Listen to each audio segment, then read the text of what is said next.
Welcome to Komal academy. आज हम सीखेंगे प्रॉफिट एंड लॉस का फॉर्मेट कैसे बनाते हैं। तो प्रॉफिट एंड लॉस को हम P&L अकाउंट बोलते हैं। तो सबसे पहला हमें डेबिट साइड मतलब पर्टिकुलर्स अमाउंट का एक कॉलम बनाना पड़ेगा। लेफ्ट साइड पे जो रहेगा वो डेबिट साइड रहेगा और राइट साइड पे क्रेडिट साइड रहेगा। टॉप पे हम लिखेंगे P&L अकाउंट। आप प्रॉफिट एंड लॉस अकाउंट में लिख सकते हैं। P&L उसका शॉर्टकट होता है। फॉर द ईयर एंडेड, इसके आगे जो डेट आती है वो डेट आपको क्वेश्चन में दी जाएगी। सबसे पहला हमने ट्रेडिंग में सीखा था कि 3 टाइप के अकाउंट होते हैं, पर्सनल, रियल, नॉमिनल। तो हम इसको कौन सा अकाउंट समझेंगे? Nominal account. नॉमिनल अकाउंट का रूल क्या होता है? Debit all expenses and losses, credit all income and gains. तो मतलब डेबिट साइड में हमारे सारे एक्सपेंसेस और लॉसेस आएंगे और क्रेडिट साइड में हमारे सारे इनकम्स और गेन्स आएंगे। तो सबसे पहला आइटम है ग्रॉस लॉस ब्रॉट डाउन। अगर ट्रेडिंग अकाउंट में आपको ग्रॉस लॉस होता है तो हम वहां पे इसे डेबिट साइड पे ब्रॉट डाउन करेंगे क्योंकि हमें लॉस हुआ है। सेकेंड आता है सैलरी और सैलरी एंड वेजेस। सैलरी का मतलब होता है आप अपने एम्प्लॉय को मंथली जो पेमेंट करते हैं। नेक्स्ट आता है इंश्योरेंस। इंश्योरेंस क्या होता है? हर कंपनी अपने फैक्ट्री का जैसे इंश्योरेंस कराती है उस तरह अपने ऑफिस का भी इंश्योरेंस कराती है। तो वो इंश्योरेंस यहाँ पे आएगा। ऑफिस का भी हो सकता है, गुड्स का भी हो सकता है। इलेक्ट्रिसिटी एंड लाइटनिंग, ऑफिस में जो भी इलेक्ट्रिसिटी हम यूज करते हैं, बिना इलेक्ट्रिसिटी के तो ऑफिस में बैठ नहीं सकते, तो सारी इलेक्ट्रिसिटी का जो भी बिल आएगा वो हमें यहाँ लिखना पड़ेगा। टेलीफोन एंड पोस्टेज, ऑफिस में यूज होने वाले सारे टेलीफोन और जो भी हम पोस्टेज मतलब जो भी हम पोस्ट यूज करते हैं, कुरियर सर्विस यूज करते हैं, उसके सारे खर्चे भी यहाँ रिकॉर्ड करने हैं। प्रिंटिंग एंड स्टेशनरी, प्रिंटिंग का मतलब क्या होता है? ऑफिस में जो भी प्रिंटिंग के खर्चे आते हैं, आपने कोई पेपर प्रिंट किया, जेरोक्स कराया, कुछ भी। और स्टेशनरी का मतलब होता है कि पेन, पेंसिल, बुक, पेन जो भी आपको ऑफिस में लगने वाले हैं वो सारी चीजें हम यहाँ रिकॉर्ड करेंगे। नेक्स्ट आता है travelling expenses of salesman. Travelling expenses of salesman क्या होते हैं? आपके ऑफिस में कोई काम करता है और उसको कहीं पे डिलीवर करने जाना है गुड्स, तो सेल्समैन जाएगा वहां, उस जगह पे जाके डिलीवर करेगा। तो वो क्या अपना खुद का भाड़ा लगा के जाएगा? नहीं, उसका जो भी भाड़ा आएगा वो कंपनी देगी। तो उसे कहते हैं travelling expenses of salesman. Next आता है डेप्रिसिएशन ऑन असेट।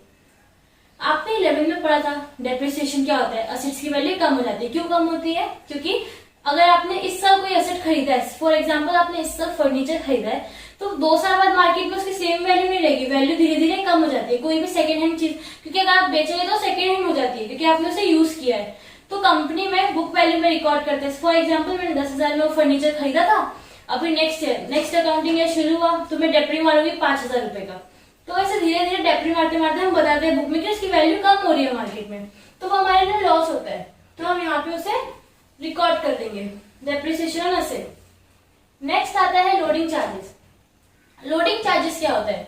ऑफिस से जब माल डिलीवर होने के लिए जाता है तो जो भी टेम्पो तक ऑफिस के एरिया से, ऑफिस फॉर एग्जांपल ये मेरा ऑफिस है, यहाँ से लेकर जहां तक मैं उस टेम्पो में चढ़ाऊंगी, तो वो जो इंसान उसे उठा के सामान उस बॉक्सेस को उस टेम्पो में डालेगा उसको बोलते हैं लोडिंग करना। तो वो उसको जो मैं खर्चे दूंगी लोडिंग करने के उससे कहते हैं लोडिंग चार्जेस। नेक्स्ट आता है ऑडिट फीस। ऑडिट फीस क्या होता है? हर साल कंपनी में सीए आएगा लास्ट ईयर में, मतलब अकाउंटिंग का जब ईयर खत्म होता है अकाउंटिंग ईयर, सीए आएगा, पूरा ऑडिट करेगा कि सब कुछ बराबर है कि नहीं, सब कुछ। उसके बाद जो भी वो काम करेगा उसे कहते हैं ऑडिट फीस, जो हम उसे देंगे। नेक्स्ट आता है एंटरटेनमेंट एक्सपेंसेस। हर कंपनी अपने एम्प्लॉय को हर साल कुछ ना कुछ एंटरटेनमेंट के लिए एक्सपेंसेस करते हैं। फॉर एग्जांपल उसको मूवी टिकट दे सकती है, घूमने के लिए कहीं भेज सकती है, अपने खर्चे पे कंपनी भेजती है, तो उसे कहते हैं एंटरटेनमेंट एक्सपेंसेस। नेक्स्ट आता है रिपेयर्स, रिन्यूअल्स एंड मेंटेनेंस। मतलब ऑफिस में जो भी चीजें होगी, कोई फर्नीचर हो गया, कुछ होगा, तो उसे रिपेयर भी करना पड़ता है टाइम टू टाइम, उसे मेंटेन करने के लिए, या फिर उसे कुछ ना कुछ करना पड़ता है, तो उसे हम कहते हैं उसके जो भी खर्चे आएंगे वहां लिखेंगे। इंटरेस्ट और लोन, आपने कोई लोन लिया है तो उस पर आपको इंटरेस्ट पे करना पड़ेगा, तो वो आपके लिए खर्चा हो गया, तो यहाँ पे रिकॉर्ड होगा। नेक्स्ट आता है sundry and miscellaneous expenses. Sundry and miscellaneous expenses क्या होता है? डेली बेसिस पे ऑफिस में जो एम्प्लॉयज काम करते हैं उनके टी रिफ्रेशमेंट के जो भी खर्चे आते हैं उसे हम सन्ड्री एक्सपेंसेस कहते हैं। कन्वीनियंस का मतलब भाड़ा होता है। Loss by fire, loss by theft, loss in accident and goods distributed as a free sample. ये 4 चीजें आपको ट्रेडिंग अकाउंट के क्रेडिट साइड में दिखी थी। तो ये एडजस्टमेंट का पार्ट होता है। तो क्योंकि मैंने आपको बताया था कि कंपनी से कुछ किसी भी रीजन से बाहर जाए तो वो ट्रेडिंग के क्रेडिट में रिकॉर्ड होती है। उसी तरह क्योंकि ये सारी चीजें करने से कंपनी को लॉस हो जाए, क्योंकि ये फ्री में होते हैं, या तो जल या तो नुकसान, चोरी हो गया तो नुकसान, एक्सीडेंट में गायब हो गया तो नुकसान, और फ्री में बांटा तो भी नुकसान, क्योंकि उनको कुछ पैसे मिलते नहीं है। तो इसके लिए लॉस है तो यहाँ पे रिकॉर्ड होते हैं। कमीशन अलाउड गिवन, कंपनी ने कोई गुड्स बेचा, तो आप भी अगर कोई सामान खरीदते हैं तो कभी कभी आप बोलते हैं ना कि अगर समझ लीजिए मैं एक ऑफिस हूँ, मैंने बहुत सारे माल्स बना के रखे, तो मैं अगर किसी को बेचना है तो मैं डायरेक्ट तो किसी को बेचूंगी नहीं, बीच में जो ब्रोकर होता है वो मेरे गुड्स लेके जाएगा और सामने वाले को बेचेगा। तो वो जो बेचेगा ब्रोकर, वो फ्री में क्यों करेगा, उसको कुछ कमीशन चाहिए रहेगा हर गुड्स के पीछे। तो वो कमीशन जो हम उसे देंगे वो हमारे लिए खर्चे होते हैं, जिसे हम कहते हैं commission. Discount allowed, discount allowed का मतलब क्या होता है, आपने कोई चीज बेची और सामने वाले को डिस्काउंट दे दिया उसके ऊपर कि भाई 100 रुपए की चीज है, 90 रुपए में लेके जाओ, तो हमारे लिए खर्चे हो गए। एडवर्टाइजमेंट, कंपनी कोई भी गुड्स बनाती है तो मार्केट में उसका एडवर्टाइजमेंट कराती है ताकि लोगों को पता चले कि ऐसा कुछ प्रोडक्ट आया है मार्केट में, ऐसा कुछ, ताकि उसकी सेल्स बढ़े, तो वो भी हमारे लिए खर्चा है। कैरिज आउटवर्ड, कैरिज ट्रेडिंग में भी आया था, मैंने आपको बताया कैरिज और कैरिज इनवर्ड, अगर ये दो वर्ड दिखते तो वो ट्रेडिंग में आते हैं, और अगर कैरिज आउटवर्ड आपको दिखता है तो वो हमारा पेरोल का हिस्सा है। कैरिज आउटवर्ड का मतलब होता है कि हमारे यहाँ से जब ऑफिस से माल निकलता है बेचने के लिए बाहर, तो उस समय जो गाड़ी का खर्चा था, जो एम्प्लॉय लेके जाते हैं, जो भी उनको देते वक्त जो खर्चा गाड़ी का आता है उसे कहते हैं carriage outward. Sale charges, sale charges को सेल्स चार्जेस भी कहते हैं। जब भी आप किसी कंपनी का कोई शेयर खरीदते हैं तो जो ब्रोकर होता है जिससे हम खरीदते हैं उसे हमें सेल्स चार्जेस देना पड़ता है, क्योंकि उसने हमें वो बेचा है। बैड डेट्स का मतलब क्या होता है, बैड डेट्स का मतलब फॉर एग्जाम्पल मैंने किसी को 100 रुपए की चीज बेची थी या 100 रुपए की चीज उधारी में दे दी थी, उसने मुझे बोला कि उधारी है तो मैं आपको दूंगा, वो मुझे बोल रहा है, लेकिन कुछ सालों बाद वो बंदा बैंकरप्ट हो गया, उसके पास पैसे नहीं है, तो बैड डेट्स का मतलब होता है कि अब वो पैसे मुझे कभी नहीं मिलेंगे, मुझे लॉस हो गया होता है पैसे का। इसके बाद आता है एक्सपोर्ट ड्यूटी। एक्सपोर्ट ड्यूटी क्या होता है, आप अपनी कंपनी का माल जरूरी नहीं कि आप इंडिया में ही बेचे, हो सकता है आप बाहर भी फॉरेन में भी उसको बेच रहे, तो जो भी एक्सपोर्ट करते हैं, जो भी चार्जेस आपको पे करने पड़ते हैं उसे कहते हैं एक्सपोर्ट ड्यूटी। टैक्सेस, हम जो भी गुड्स बनाते हैं हमें कुछ ना कुछ टैक्सेस तो गवर्नमेंट को देने पड़ते हैं, सिर्फ गुड्स के पीछे नहीं, कभी कभी हमारे इनकम पे जो भी हमें टैक्स देना पड़ता है वो सारे टैक्सेस हमारे लिए खर्चे होते हैं। जर्नल एक्सपेंसेस, जर्नल एक्सपेंसेस क्या होते हैं, अभी कंपनी में जो भी डेली ऑपरेशन के लिए, मतलब डेली बिजनेस को चलाने के लिए जो छोटे मोटे खर्चे होते हैं उसे हम कहते हैं जर्नल एक्सपेंसेस। नेक्स्ट आता है ट्रेड एक्सपेंसेस। ट्रेड का मतलब क्या होता है, buying and selling of goods and services. Trading करते वक्त जो भी हमें खर्चे होते हैं उसे हम कहते हैं trade expenses. Legal charges, office है, अभी कोई भी कंपनी में लीगल मैटर्स तो होते हैं, किसी ने आप पे केस कर दिया, आपको किसी पे केस करना है, या फिर आपको मतलब किसी से कॉन्ट्रैक्ट साइन करे, कुछ भी करे, तो लीगली सब होना चाहिए। तो लीगली होने के लिए जो भी पेपर वर्क होता है, जो भी लीगल हमें करना पड़ता है, उसके कुछ चार्जेस हमें पे करने पड़ते हैं, जिसे कहते हैं लीगल चार्जेस।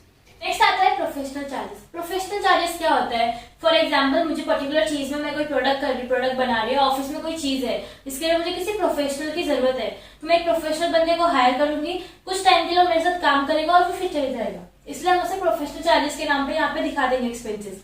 अब पॉइंट ये देखिए, वो मेरे ऑफिस में काम करे तो सैलरी क्यों नहीं, क्योंकि वो हमेशा के लिए काम नहीं कर रहा है, सिर्फ एक पर्टिकुलर चीज के लिए आया, काम किया और चले गया। नेक्स्ट आता है बैंक चार्जेस। हर महीने या कुछ महीनों में बैंक से हमारे कुछ चार्जेस करते रहते हैं, या तो हो सकता है चेक लेट हुआ इसके लिए चार्जेस करते, या फिर आपने बैंक में डिपॉजिट कम था इसके लिए, मतलब कोई भी रीजन से बैंक में पैसे करते तो बैंक चार्जेस। नेक्स्ट आता है सॉलिसिटर्स फीस। इसका मतलब क्या होता है, आपको कोई लीगल एडवाइस चाहिए किसी बंदे से, कोई बंदा आता है आपको लीगल एडवाइस देता है, तो आपको उसे जो पेमेंट करना पड़ता है उसे हम कहते हैं सॉलिसिटर्स फीस। नेक्स्ट आता है secondary packing charges.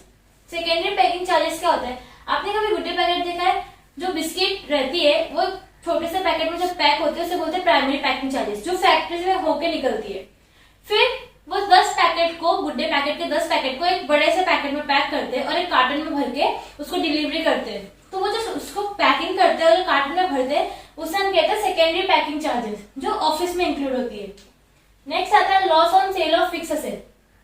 Fix asset का मतलब क्या होता है, ऐसे असेट जो हमारी कंपनी में 1 साल से ज्यादा के लिए रहते हैं, फर्नीचर, टीवी, टेबल, चेयर वगैरह वगैरह, वैसी चीजें। अगर आपने उसको किसी को बेच दिया कोई फिक्स असेट को और उस पर आपको लॉस हुआ तो हम यहाँ रिकॉर्ड करेंगे। तो नेक्स्ट आता है क्रेडिट साइड। क्रेडिट का रूल क्या होता है, क्रेडिट और इनकम इन गेन्स, मतलब हमें ऑफिस टाइम, मतलब ये ऑफिस का पूरा रिकॉर्ड करेंगे क्योंकि फैक्ट्री का हमने ट्रेडिंग में कर लिया है, तो जो भी हमें इनकम होगी, जो भी गेन्स होंगे हम क्रेडिट साइड पे रिकॉर्ड करेंगे।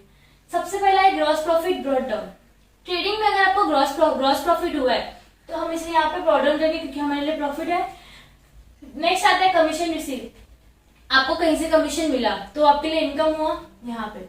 डिस्काउंट रिसीव, आपने कुछ खरीदा और आपको डिस्काउंट मिला तो डिस्काउंट रिसीव। इंटरेस्ट रिसीव, आपने किसी को लोन दिया रहेगा तो उससे आपको इंटरेस्ट मिल सकता है, बैंक से आपको इंटरेस्ट मिल सकता है, तो वो आपके लिए गेन्स होते हैं, तो इंटरेस्ट रिसीव। नेक्स्ट होता है डिविडेंड रिसीव। डिविडेंड क्या होता है?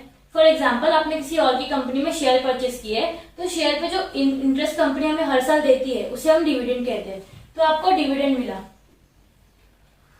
नेक्स्ट आता है rent receive.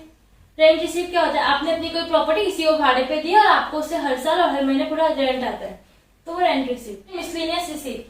Sundry miscellaneous receive क्या होते हैं? जैसे आपको किसी से रॉयल्टीज मिली। रॉयल्टीज का मतलब मैंने आपको ट्रेडिंग में समझाया था कि फॉर एग्जांपल अगर मुझे किसी और का ब्रांड यूज करना है, अपने बेचना, फॉर एग्जांपल मैंने आपको मैकडी का एग्जांपल दिया था।